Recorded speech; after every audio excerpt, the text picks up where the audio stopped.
পৈতৃক সূত্রে পাওয়া উপহারের সেই প্রিয় বজরার বাড়ি। একদিন সেই প্রিয় বাড়ির প্রাকৃতিক সৌন্দর্য উপভোগ করার সময় হঠাৎ এক দৃশ্য রবি ঠাকুরের দৃষ্টি আকর্ষণ করে। তিনি দেখতে পান তার স্ত্রী মৃণালিনী দেবী এবং তার বান্ধবী অমলা দাস যেন নিজেদের সুখ দুঃখের গল্পে কোথাও হারিয়ে গেছেন। তাদের অন্তরঙ্গ কথোপকথন, হাসির শব্দ এবং গানের মিষ্টি সুর যেন প্রকৃতি এবং বাতাসকে ভরিয়ে তুলেছে।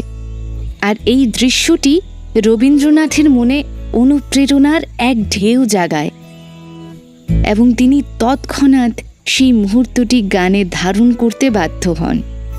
তিনি কাগজে কলম রেখে এমন একটি গান সৃষ্টি করেন যা শুধু তাদের নয়, এই বিশ্বের সকল বন্ধুত্ব এবং অন্তরঙ্গতার এক চিরসবুজ প্রতিচ্ছবি।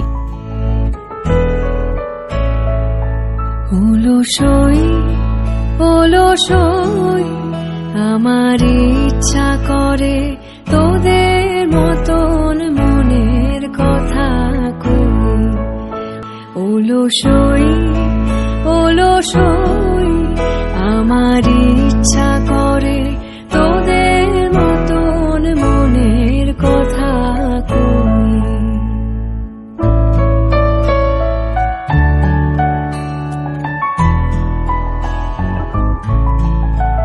ওলসই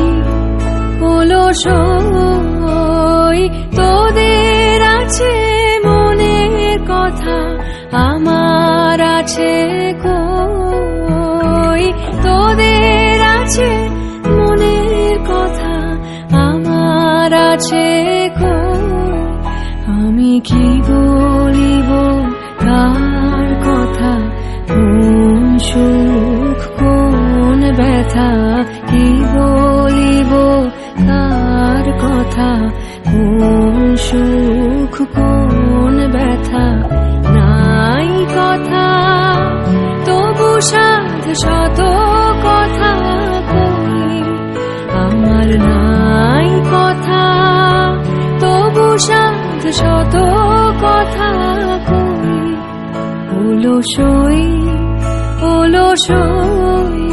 তোদের এত কি বলিবার আছে, ভেবে অবাক হই।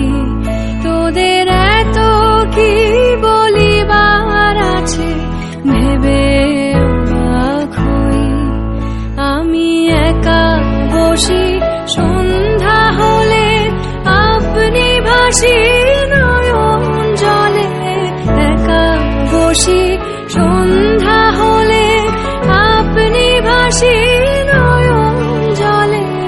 কারণ কেহ শুধাইলে নীরব হয়ে রই।